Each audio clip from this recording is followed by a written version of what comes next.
With the Element IQ precise heating controls, the bake function delivers even energy to the top and bottom elements, which is perfect for baking foods like chocolate brownies. While bottom bake directs more heat to the bottom elements and is ideal for baked goods with a firm base, like tarts and pies.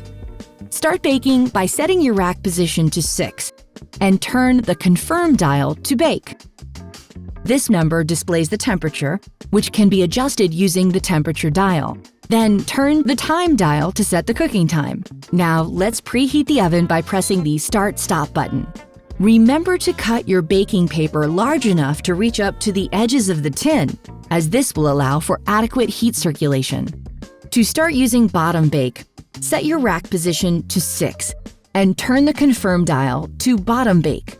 Like the bake function, set your desired cooking temperature and cooking time with the dials, then hit the Start/Stop button to begin the preheating process.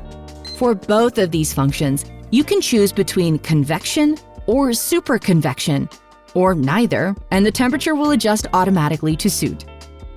With the Rotate Remind feature, the oven will remind you to switch the position of the food so you get the most even baking results. Ah, fudgy brownies! What a great treat to share!